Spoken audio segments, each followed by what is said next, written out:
Hi, you're tuned in to Once a Falcon. This is the place where we celebrate the people of UT Permian Basin, alumni, faculty, staff, and even industry leaders who are pushing boundaries, lifting up communities, and proving what it means to be a Falcon. How's it going, everybody? George Payne here, Director of Alumni Relations and Annual Giving, here on the new podcast, Once a Falcon. And I'm here with a great alumni from the UT Permian Basin, Dr. Stephanie Howard. Dr. Howard, how are you doing here today? Doing great, thank you. Well, let's start off, just tell us a little bit about what you do, how long it's been since you've been here at the university, and what you graduated with. Absolutely. So what I do now, I'm the superintendent at Midland ISD, been there a little over 2.5 years, and been in the business going on 31 years, so 31 years in education. My time here at UTPB was actually my graduate work, and so I was in education in Midland ISD teaching, moved into administrative roles and began working on my master's. And at that time I attended UTPB for my master's in educational leadership, principal certification, and then went back to complete my superintendent certification. There you go. And then you followed up with your doctorate over at UTSA, correct? Yes, so that was a really unique partnership between UTPB and UTSA. It was a cohort. There was only one, so we were lucky to get in that first cohort. That was a collaboration between UTPB and UTSA. So while my doctorate's from UTSA, we had all of our meetings here at UTPB, and it was teleconference, virtual conferencing. Wow, that was very convenient. It was very convenient. So what inspired you to pursue a career in education, and what ultimately led you to become superintendent of MISD? Yeah, so that's an interesting question. I actually was sharing with my Superintendent's Advisory Council of 34 high school students yesterday. It's okay to not know what you're going to do when you graduate or change your mind, because I grew up in a family of educators. My dad was a teacher and a coach, athletic director. Mom worked in the schools, drove a bus, cafeteria. And so I graduated at 17 because I was a summer baby. And at 17, I was determined to do something different than what my parents thought I should do, which was be a teacher.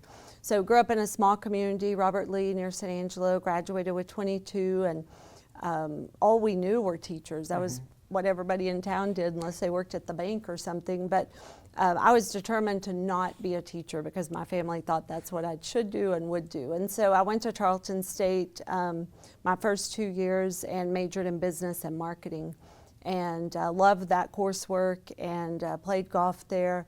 Then in my sophomore year of college, I had an English professor I really liked and thought, teachers can always find a job. If I were an English teacher, graduate and you can find a job anywhere, you can pick where you want to live, whereas business marketing, you may have to relocate depending on what job you're offered, things like that. And so at that point I switched my major to education and English as my one of my teaching fields, and then stayed with communications as my second teaching field. It's funny that you mentioned trying to stay out of education because of your family. It's my entire family is somewhat related to the education field, and I was the exact same way. Right. It's I do not want to go into education. I was I want to make some money. Yes. Is what I said, and I told myself, and look at me now. I'm in higher education. I'm doing, and honestly, I love it. Yes. It's a great field to go into. I love what I do, and so it's just funny how that just works. Well, and then, went into education, and I did my student teaching in Big Spring at Big Spring High School, and loved that. And then I graduated in December of '95, and so back then you couldn't get a job at semester. Nowadays you can get a job, but back then, there were very few openings at semester. And so I did a long-term substitute position at Big Spring High School that second semester, and then my first real job, if you will, was teaching and coaching in Stanton. So I wasn't going to be a teacher. I was absolutely not going to be a coach, and first job teaching and coaching, and spent 3 years there, loved it. Coached cross-country, basketball, track, and had cheerleaders even one of the years I was there. So at that time, I had a principal who really liked, and I thought, maybe I want to be a principal. I don't know. And so my husband had moved over to the Midland Fire Department at that time, and so went to work in Midland, taught at Midland High, and began working on my master's here at UTPB, and that's what led to becoming an assistant principal and then instructional services director in Midland, and ultimately principal at San Jacinto Junior High for 3 years and Lee High School for 6 years before leaving for 10 and then coming back in January of 23 as superintendent. That's an amazing story. And so right now as superintendent, you're actually shaping the direction of one of the largest school districts in West Texas. So how would you describe like your leadership style when it comes to shaping it? Yeah, so, not only that, I mean, we're one of the largest districts in the state. And so we're right over 29,300 right now. And growing from what and I can, growing. what I can So, see. I mean, we've had a little bit of a decline this year, but we're still bigger than, we've typically been. And so have seen that steady growth over the years. The thing about it is, and I grew up in a small community, graduated with 22, but I spent most of my career in big districts and large schools. And so, the thing I love about it and the way that I lead is, first you have to put a good team around you, because the size of the organization, there's no way to do everything yourself. There really never is, regardless of the size of the organization.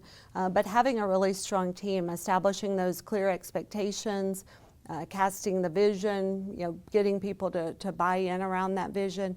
What has been great about coming back to Midland is, having spent 14 years there, I know so many of the people on our team, but also the people within the community. We have people in the business world now that I was their principal or their teacher, and so I can't really go anywhere in town that I'm not going to see someone I know, and I like that. It is kind of how I grew up. So we're one of the biggest small towns there is. But, I think that's the key is, regardless of the size of the organization, it's about putting a team around you, putting structures and systems in place that can be replicated. My philosophy is, and I actually talked to my team about that just this week, if at any time any of us, go away, we retire, we, change positions, we should have the organization, the district, our areas in the best shape possible for the next person, so that continues on. I know that that's a big topic when it comes to certain organizations and how they build their teams. Is they always want to make sure that one of the quotes that they say is, always be looking to train the next person. Right. And for some reason, we've gone into this era where people just kind of have like these trade secrets. They've kind of worked on their own. They've done stuff on their own and built it up, but never trained the next person. Right. And so one of the things that I've heard very much recently is train the person that's the next person as if it were going to be your replacement. That's right. Because once you're gone, if you were to leave, retire, whatever the case may be, they're going to be what's upholding the next generation. Right. Well, and not only that, I was fortunate coming up over the years, the different experiences I had to work under leaders who gave me opportunities. Mm-hmm. Opportunities that at the time I'm not sure I really should have even had, right? You look back and think, I can't believe they trusted me with that. But that's something I truly believe in, and the people that are around me, the people on our team, I'm a firm believer that everyone is a leader, everyone has a role to do, and the more we expect of people and the more opportunities we give people to lead, we're setting them up for success and also giving them the opportunity to lead at a level before they are in that position and have to lead that way. I've also been the kind over the years, I like to have smarter people around me than I am. We can't be good at everything, so the areas that are not my strength, I have to have great people around me that are good at that. Technology is a perfect example. Right. Have a great chief technology officer, and I trust that she's always looking out for us on that end.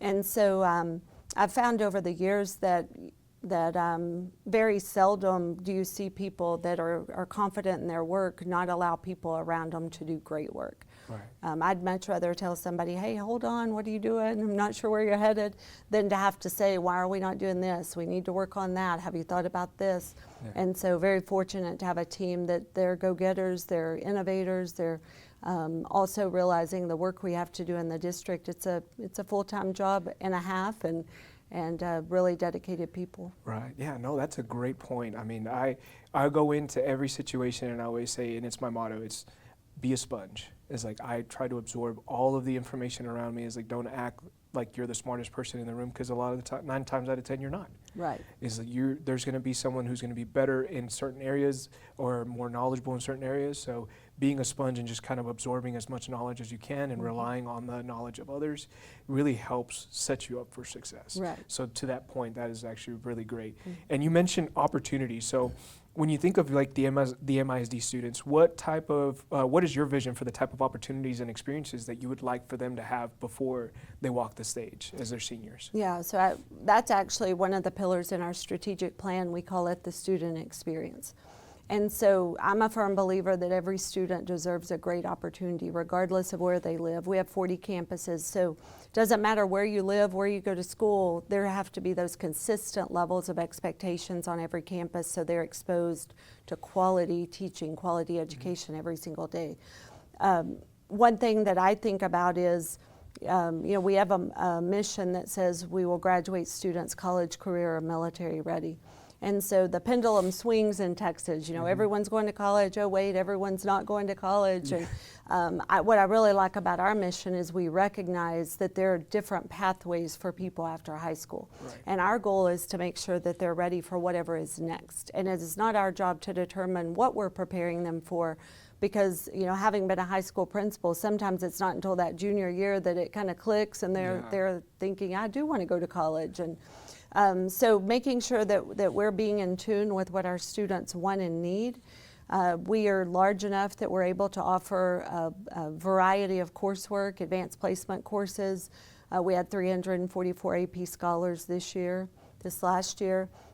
We have robust CTE programs, and so we want students to graduate prepared. We want them to graduate confident. We want them to graduate as problem solvers, right? Because I've always said going to college is not hard. Going to college is about perseverance and grit, right? You're going to get there. There's going to be some tough classes. There's going to be a syllabus that looks impossible, and you think, I better drop this class. But if you just will persist through that, you're going to be just fine. And so we want to graduate people that can do those things, because we know that the skills they need are going to change. But if they're problem solvers, if they're confident, if they have learned what they need, then they're going to be able to adapt and adjust. That's great. And with that, just to that point, how can they support? Often alumni ask is like, how, in your view, how could graduates or the broader community kind of help support students and educators to help fulfill that? Yeah, so we're so fortunate in Midland. We have a great community and partners, and we have a business community advisory group that just met yesterday, and so some of those are alumni of one of our high schools. We try to connect our alumni back with our campuses. We try to recognize them. A couple of years ago, we had a theme or slogan of Made in MISD, so we really tried to highlight alumni that were made in MISD and have gone on to do amazing things. And really just try to bridge those connections. Recently, some things you've seen us do is we have our high school students that are going down to elementaries for various events or activities they're doing. I believe our younger students need to see our high school students, because that's someone they look up to and opportunities that they're looking forward to.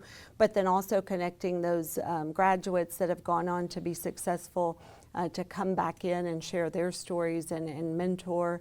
We have mentors in our schools that many of them have come through the system as well.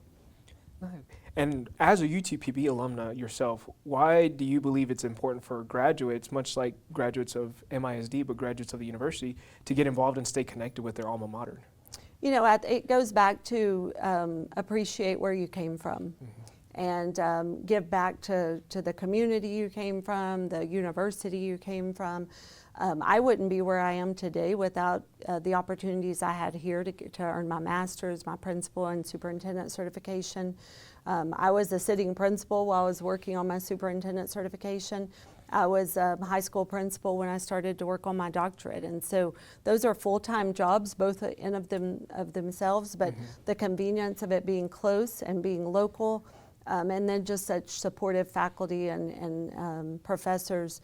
We had Dr. Jenkins, Dr. Hoffmeyer when I was working on my principal certification, and they were practitioners. They had both been superintendents, and if you're going to learn how to do something, you need to learn from someone who has sat in that seat and led at that level. And so we were fortunate to have that. And then, of course, working on my doctorate, my dissertation committee chairs. Of course, we had one from, or I had two from UTSA and one here at UTPB, but the two from UTSA I still keep up with, Dr. David Thompson and Dr. Shoho. He's no longer at UTSA, but those were two that I connected with back then and still keep up with to this day. That's amazing. We love to hear that you're staying connected with the old professors. And you might have answered this, but who made the biggest impact on you while you were here at UTPB? Yeah, so I think I would have to say Dr. Jenkins and Dr. Hoffmeyer. You know, they did a lot of team teaching. With the principal certification, you kind of, it wasn't a cohort back then, but it typically was because you all needed the same classes. And they were two of the professors that really stand out to me. And Dr. Jenkins, we actually, you know, would meet on the weekends, and because many of us we're working, and so many of our classes were on Saturday mornings. And one thing I really loved is they brought in other people from the region that were in the role. And so during superintendent certification, they were bringing in other superintendents to talk to us that we could ask questions of, and had the opportunity to learn that relevant experience and that real world experience, not just textbook experience. Yeah. Circling back to just creating opportunities and all those, so that's actually pretty amazing. I didn't know all that was happening back on. And so going forward is like, what piece of advice would you give your younger self that could translate to our current students or alumni? Yeah, so, and I shared this with our high school students yesterday. It's okay to not know what you want to do. You know, we're in a society now where as early as 7th grade, we're asking 7th graders to pick a program of study and what do you want to be when you grow up. And I'm thinking, hey, I didn't even know that my senior year. I didn't really know it till my sophomore year in college. And so, you know, I think the advice I would give is prepare yourself. You know, education is education. 100% every single day, and then whenever you figure out what you're going to do, you're going to be prepared for that. And so not getting so hung up on, I've got to decide right now, take the right courses, you know, invest in that. And then also, kind of like you said, being a sponge, put yourself in positions to learn. Never say never, and take opportunities that are put in front of you. And things typically just kind of fall in place after that, I've learned. But I think the flexibility and adaptability is really important, because very few of us, or not many people I know, set out to do something, and that's what they do, and they do it forever. And I think sometimes people get locked in on that, and they may miss an opportunity they could have if they would just open up, you know, those opportunities, or be flexible. Yeah, no, I completely agree. I can't tell you how many times I changed majors when I was here at UTPB. Right. Now the parents would prefer I not say that, right? Because it costs money when you change majors, and it only cost me a semester when I changed my major, but that was okay. And but I think it's just really important. You know, you do have the opportunity early on to take those basics. And same thing we talk to our high school students about with dual credit. You know, if you know what you want to do, it's okay to graduate with an associate's. If you're not sure, you may be taking courses that you won't need, and they won't work towards your degree at the end. But every student's different, and so the big thing is, you know, take every opportunity you have to learn and challenge yourself and take rigorous courses, and then let, you know, things fall into place as they will. That's great advice. And so just to kind of wrap up the podcast here, we like to do a little questionnaire where we get to know our interviewee. So first question is, what do you enjoy doing when you're not running a school district? Yeah, so, you know, thinking about this, getting ready for this, these are the hardest parts because I work all the time. So thinking about what I do in my free time, you know, being a superintendent can be a pretty much 24/7 job. I have, of course, my husband, we've been married for 32 years, 2 daughters, one recently graduated from college, one's in high school. So obviously family time's important, and when I'm not at work, I'm usually with family because that's the only time I get to see them. So my daughter's that's still in high school is involved in sports and other extracurricular activities, so spend a lot of time at her events and supporting her. Now, any of your 2 daughters following the same track you are, education? So no, they did not. My oldest actually grew up here in Odessa, went to Permian through her junior year before I took the superintendent's job in Crane, and she graduated from Crane. But she ran track and cross country at West Texas A&M, and actually wanted her to be a teacher and a coach. I still to this day think she would be very good at that, but I think she's a little like mom and wasn't going to do what I thought she should do. So she's a business administration, graduated with a business administration major, and actually just has been accepted to UTPB to get her MBA. So she'll be starting this fall. There we go. That's what we like to hear. Yeah. That's awesome. And so back in school, what was your favorite subject? So this is kind of funny because I'm going to say English, but I don't think I really liked it back then. But what I did like about it, we had a great teacher. So small school. Yeah. You had the same English teacher all 4 years, except she moved after my sophomore year, so now we had a new teacher that came in. So I had, now she's Dr. Blassingame, and I think has retired, but she went on to be a professor at Lubbock Christian University. So she was my freshman and sophomore English teacher. One of the hardest teachers I've ever had. But what I can tell you is we learned grammar, we learned how to write, we read all the time, we wrote about what we read. And you know, at the time when you're a freshman and sophomore, you don't really enjoy that. Right. But looking back, and then now, you know, I went on to be an English major, and that's what I taught in junior high and high school. And those were skills that definitely pay off to this day, because I do a lot of writing, I do a lot of speaking, and the skills that I learned in her class and the rigor in which she expected and the excellence in which she expected of us definitely set a firm foundation. It is wild to think back. It's like I learned all this stuff back in high school, junior high.